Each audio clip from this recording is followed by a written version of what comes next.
Okay, we're looking a little rough. Ignore that. What is it about the Australian Grand Prix? I didn't get up to watch practice. I just figured it's practice, I'll catch up. I've been trying to avoid spoilers. Spoilers? It's not really spoilers. I didn't think there could be anything to spoil, and then Albon crashed, like really badly. So I haven't actually seen the crash or anything, like I haven't watched anything, and I've tried to avoid because I want to experience it as much as I can. Because I'm in group chats and stuff, I have seen that it was bad enough that Williams are down to one car and they have put Alex in Logan's car and Logan is not racing. And that was just practice one. Never would have predicted that. That is a crazy start to the weekend. I'm like, are they getting all the craziness done then? Or is the entire weekend going to be like that? I did see that Lando was quickest in FP1 and Charles had the quickest lap of the day as well, and Carlos is back. The smooth operator is back on the track, bless him. I've just gone through my subscriptions and queued up every relevant video that recaps today. This is just Alex's crash. James. Yeah. Obviously, conversations going on. I mean, it was incredibly windy here 2 days ago. Cutie. There's a lot of debris. This is 6th, turning right, and then gets a little bit bounce off the curve. The car didn't ride that curve very well, which is just the wheel like fully folded up. He got both sides of the car. That's why it's quite big. Fernando Alonso suffered a big scare at turn 10. Bottas hit a bit of bother at turn 9, the flying pin in a spin. It seems like they're all struggling with the track, which does not bode well. But then you get in the hard balance of it will probably be an interesting race to watch, but not the most fun race to drive. I think we gotta give him time to think how he wants to sort out his future without giving it a push from our side. Toto. Second, Monegasque clocking in at 1 minute 17.277. That's over a second quicker than Lando got in FP1, and Lando was only kind of quickest because it finished early. What is he doing? Look at this. That's my favourite message. What is he doing? Hamilton in 18th. From Verstappen and Sainz, and they were ahead. Hamilton in 18th. What the heck is going on? No Verstappen P1 so far. Let's try and understand Lewis in 18th from him. Bless him. Hamilton just looks so disappointed with himself and like tired and frustrated and down. But that does also bring us on to the other things that have been happening. One not good, one good. Well, it's good because Susie Wolff has spoke out about it, but basically she did a, what was it, personal appeal or investigation. Let me get the post because I'm going to get this wrong. So she filed a criminal complaint just over 2 weeks ago based on the statements the FIA made about her in December. Basically called them out because there's just been silence, and she's like, this is not how we deal with it.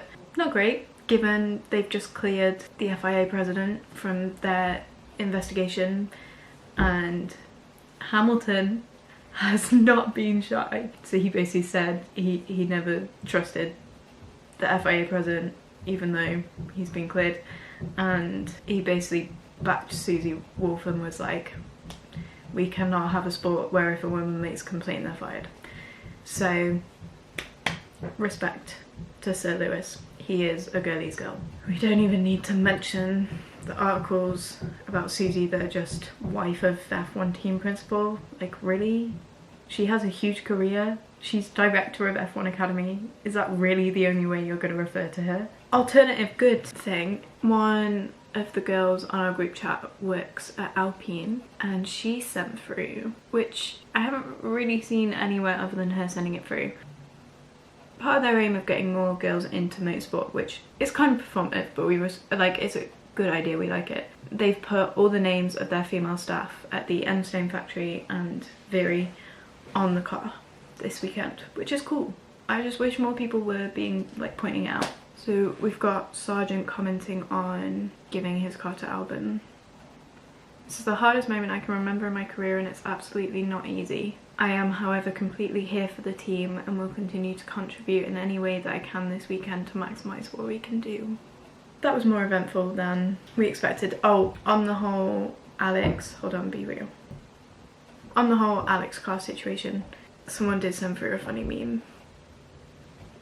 That's funny. Like, that is kind of funny. I'm sorry, Logan. Was not expecting this much to talk about on practice day. I will see you for qualifying. Alex Albon, and the fact that he crashed at exactly the same place that he did last year. Quali day, let's do this. Now, I was avoiding what I'm going to call spoilers quite well, but then for some reason the Now TV, I can see like Bahrain and Saudi Arabia qualifying, you can go back and watch them, but I kept refreshing and the Australia one is just not showing up. I was like, oh yes, I can watch it as if I'm watching it live and I don't know what's going to happen and blah blah blah. It's not showing up, so we are going through the YouTube highlights. Unfortunately, I'd seen one spoiler because I opened Instagram. Lando was top of my screen and I like tried to go as quick as possible, but I saw, and it's a good day to be a Lando fan. I haven't seen any of the actual racing or anything else, but then going on YouTube and the highlights, the titles of the videos I think might have given away some of the things I was like trying not to look. The qualifying highlights, this is the F1 channel 1, and then watch the Matt and Tommy video because I feel like sometimes the highlights miss things and they won't. My battery is quite low, so let me just get the highlights done. This is going to be interesting actually because both Grand Prix it's been the same people knocked out in Q1. Has his time deleted for track limits? Poor Danny Rick at his home race. One of the Alpines ahead of the Hasses, both Hasses out. To make the top 10. Sonoda will get there. Ahead of both Mercedes. He goes ahead of Russell. He dumps down Lance Stroll, who tries to respond, and Lance Stroll will respond. The Canadian driver gets to 8th. We say the exception that was just been blocked. Hamilton is used to dominating at this place. He's out in the second part of qualifying. What is going on at Mercedes?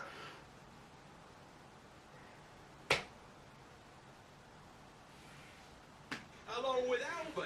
Alex in 12th, he could get a point. Finding the front. Finally, that car looks dialed in when it matters most, and he's taken provisional pole. It will be a chance for Lando Norris. Norris trying to fight back, and he gets ahead of Charles Leclerc, and Charles Leclerc has bailed out of the lap.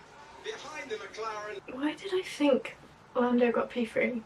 I obviously did not see what I thought I saw. I'm hoping Matt and Tommy provide some explanation of like, why did Charles pull out of his lap? What is going on with Mercedes? McLaren look pretty good. We do have another Max pole, but if those top 6 can fight it out. Aston Martin not doing as well with this track potentially. Okay, confusion over after some scrolling. Perez has got a penalty for impeding Hulkenberg. I haven't seen any footage anywhere of what like that moment, but that means both Oscar and Lando have moved up, and now we have Red Bull, Ferrari, McLaren in the top 3. I'm so excited. That turn 1 is so chaotic anyway as well, and Leclerc just behind Norris. I'm excited. I really feel like it's going to be worth waking up for, which is what we want. And I will see you bright and early for the Australian Grand Prix.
They all got through to M1.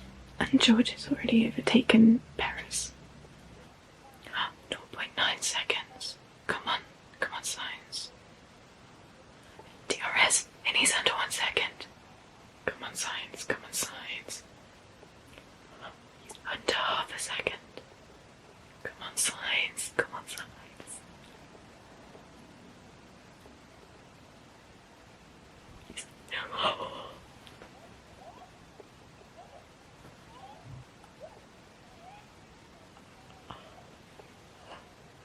Sainz. He's in the lead. Come on Carlos.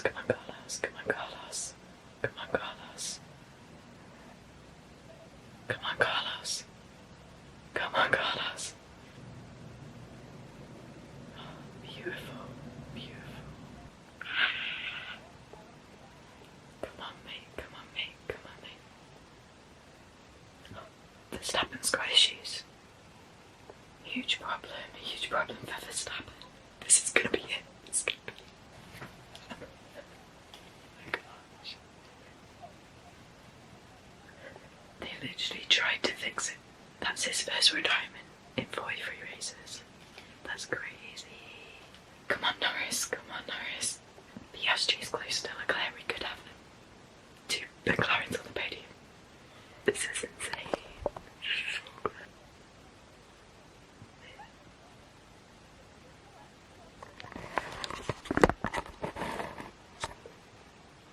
That box both Mercedes by lap 9. That's mental. Come on Norris, you've got this. Sainz is pulling ahead so far. That's crazy. Slow pit stop. The Sauber again. It's always the left front.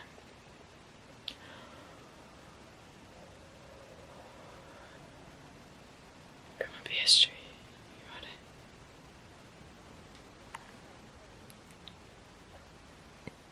Look at Gasly and Hülkenberg.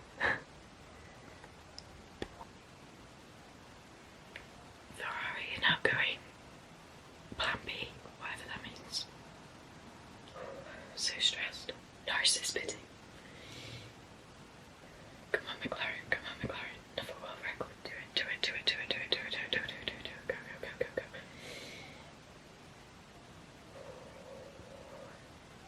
Okay. Come on Norris. Come on Norris.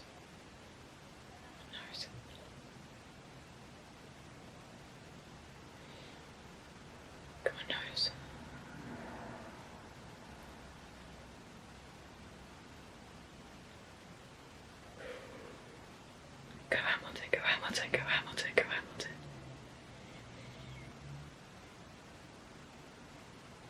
Sainz just pitted. Hamilton engine failure.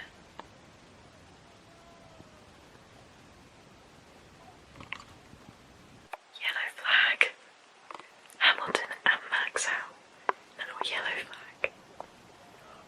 Safety car. Virtual safety car. Alonso gets a pin.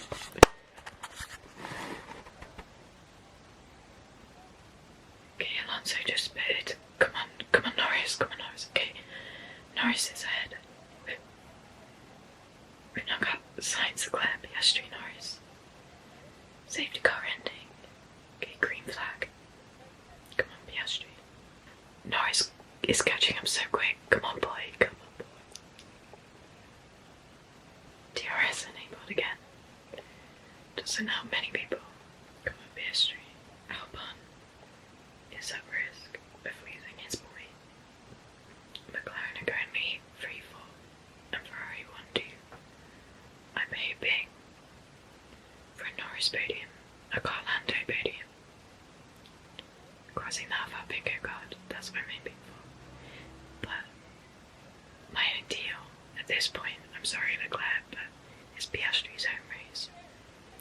It would be Sainz, Norris, and Piastri. I don't think it's going to happen, but it would be nice.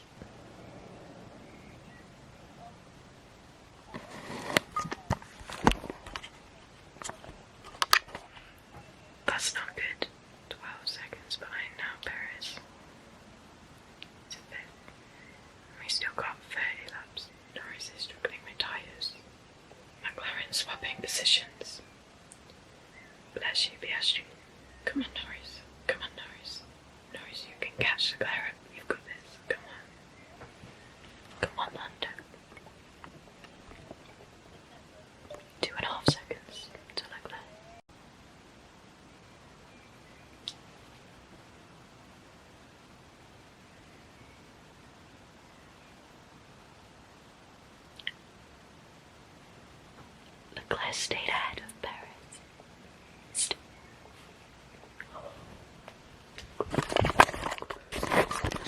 So close.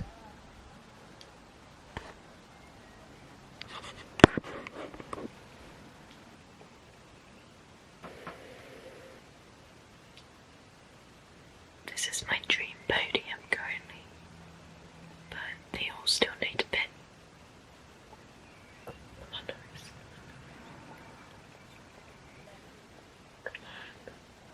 Come on, Piastri. Come on, Piastri. Norris about to pit. Probably come out behind Leclerc. Come on, guys. Come on, guys. Come on, guys. World record, world record, world record, world record, world record. Go, go, go, go. Go.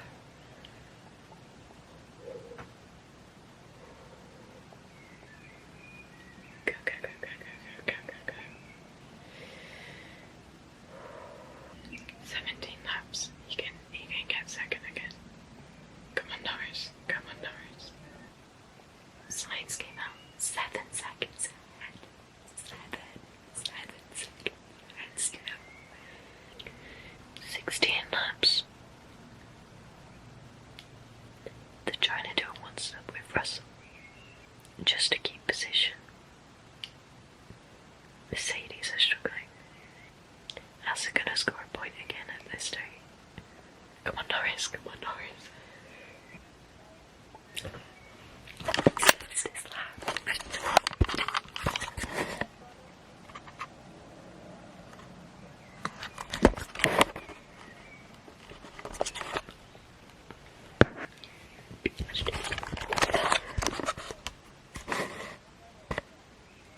Come on, McLaren boys. Come on, Alpine, you've got this.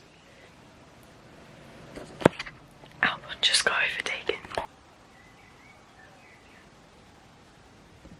Russell did pit, but he should stay ahead of down to 7. He's close to Alonso. Norris is getting closer to Leclerc. Norris fastest lap. Under 120.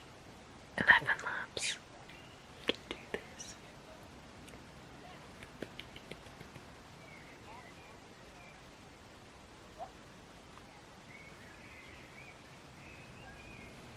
Stupid. I didn't think Norris could do it, but this is a good idea.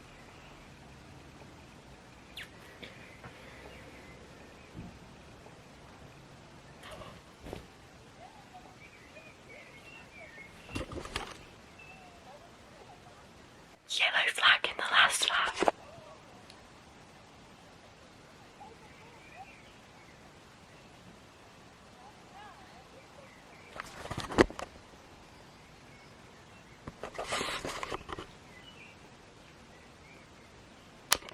That should be a red. That should have been a red. That would have been crazy, but that should have been a red.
see the predictions way up.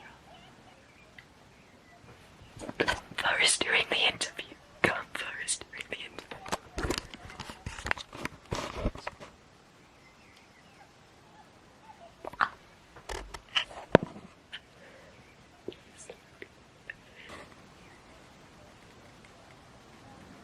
Australia definitely delivered the chaos again. I made notes of what I wanted to come back and talk about. But first, I did go back to sleep, had a lovely nap, and then wake up to the news that they gave Alonso a penalty, 20-second penalty for the driving before George crashed, which means he's now P8, so the standings did change a little bit. Kind of crazy.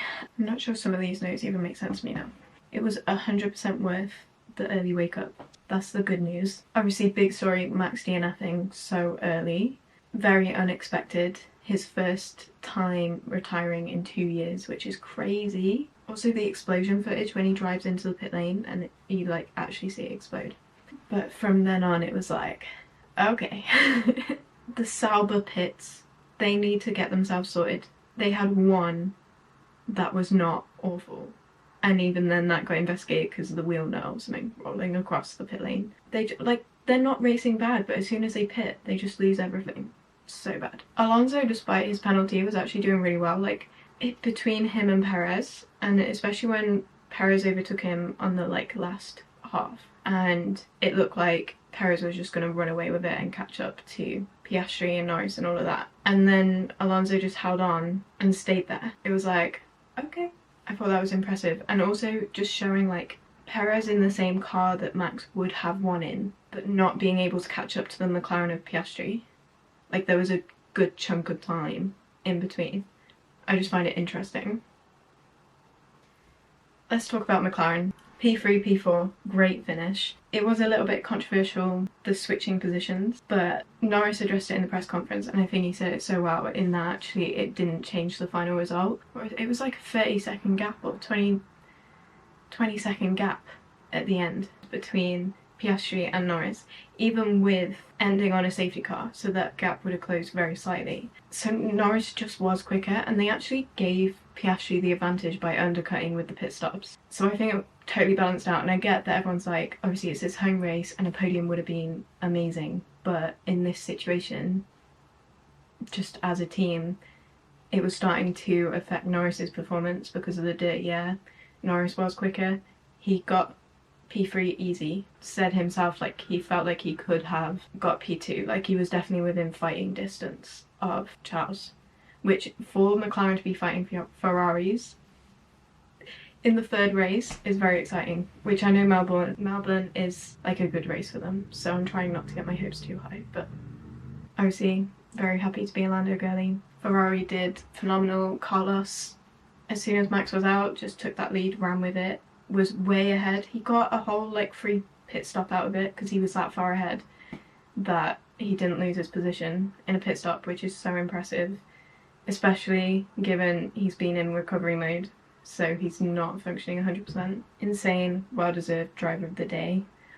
We just kept getting different fastest laps towards the end. Like Norris had it, then Piastri had it, then Sainz had it again, then Charles ended the race with it. That was exciting, even though there wasn't much wheel-to-wheel racing, and I've seen some complaints about that, but I found that quite exciting in that they were all pushing each other, and that's partly why towards the end when Leclerc pitted and sort of undercut Lando, and they could have, if they'd known that was coming, undercut him, but they just put him in so much pressure that Ferrari were like, get in, get out sort of thing. We have to talk about George. When they were debating doing a one-stop on his tyres just to keep the position, I was like, no way. For a second I actually thought they were going to go along with it so they didn't have to risk pitting and then trying to catch up again. Obviously they didn't, they did pit, and then the crash, which did look worse when you saw the car lying on its side than it actually was. Albon's crash on, was it Thursday or Friday, was worse, a lot more hitting the walls and everything. There's a whole debate over whether it should have been a red flag. The group call I was on, everyone was like, that should be a red flag. And at the time I was like, yeah, he's in the middle of the track, this should be a stop, clear, blah blah blah. But it was the last lap when I realised that actually even under a red flag they would all have to drive past him anyway to get back to the start, and then restarting turn one can be chaotic. If they've only got one lap, they're going to go so hard, that could be so dangerous. and caused so many other crashes that I'm like, actually, it did kind of make sense for it to only be a safety car. But watching that clip, the onboard back and his radio, he was terrified. And like, what I like, you are scared for him. I'm gonna put it in. It's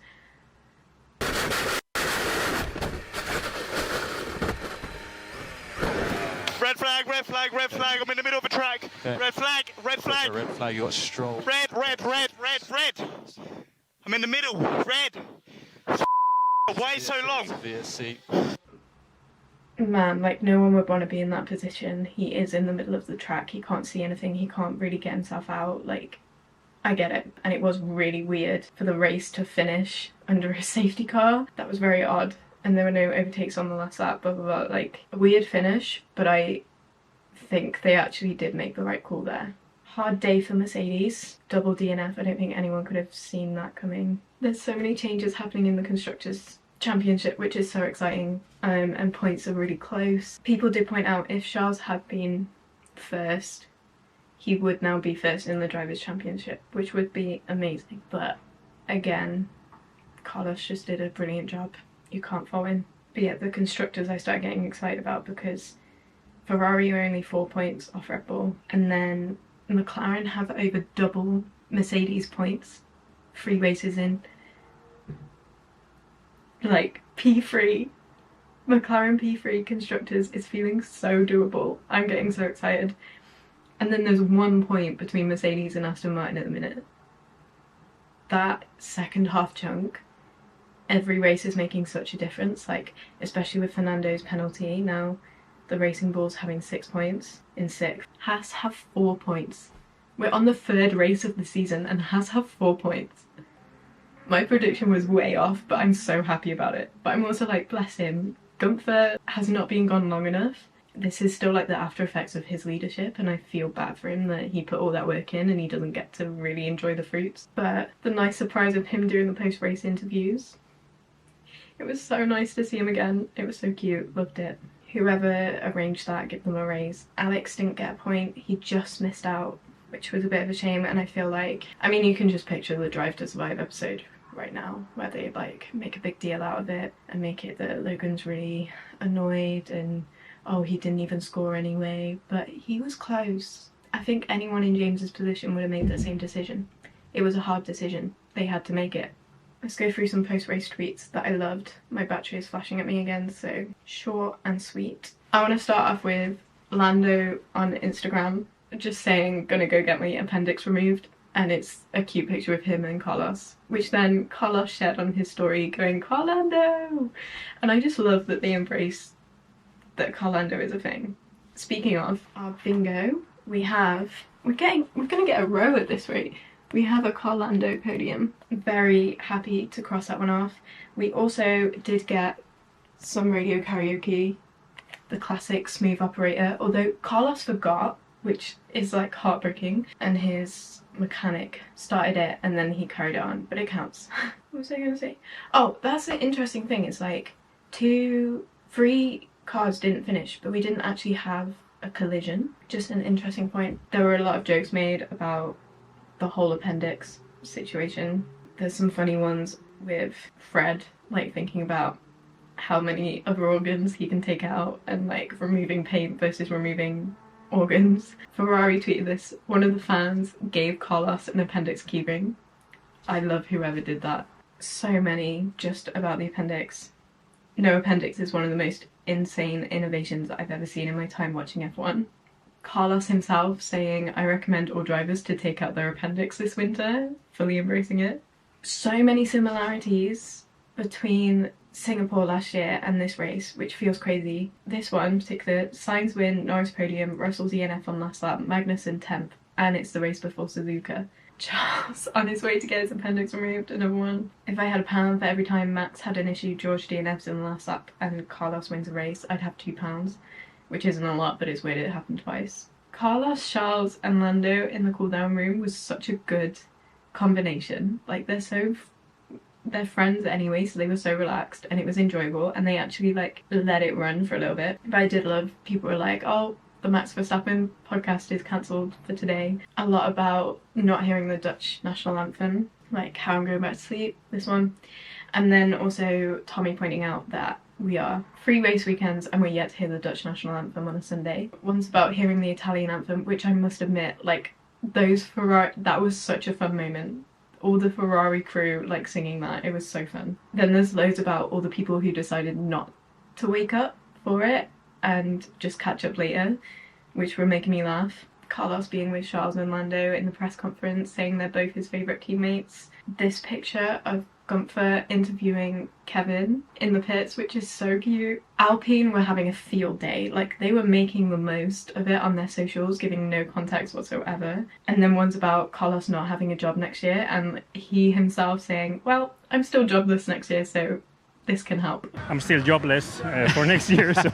And this one about Sainz is driving like a man with no appendix and no job. He has my respect. I'm gonna end it with, it's been a thing this weekend of Oscar's grandma giving the team, I'm not sure what they are, but these like homemade snacks. And then he posted after the race, was ready to refuel, but the team got there first. I was like, that is so cute, bless him. We love the Piastris. Editing Hannah here because I just realised I didn't even mention the epicness that has been F1 social media this weekend. Firstly, the Australian GP account absolutely killed it. The video where they're just asking really random questions like, what is your favourite ocean? What is your favourite temperature? I loved it.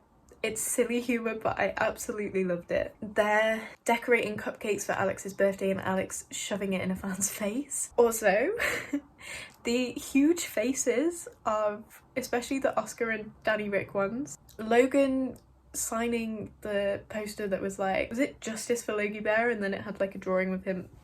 Iconic. Lando's chicken shop date, so funny. And then the like absolute pinnacle has to win the awards. Valtteri Bottas's Uber ad. That man is in his fun era and I am here for it. It's iconic. Absolute chaos, but so much fun. Like, I don't see how we can have a weekend that will outdo this one, social media wise. That was the Australian Grand Prix and I'm feeling pretty happy about it. That was a good weekend. I know people want a bit more wheel-to-wheel racing and I feel like that'll come, but I will take it. I had fun. I hope you enjoyed watching along. Let me know any thoughts, comment below. Next up is Japan. A slightly more reasonable time. I think it's still early morning, but slightly more reasonable. This is the worst one other than Las Vegas, as far as I'm aware. Like, comment, subscribe, all the good stuff. And I will see you on the flip side.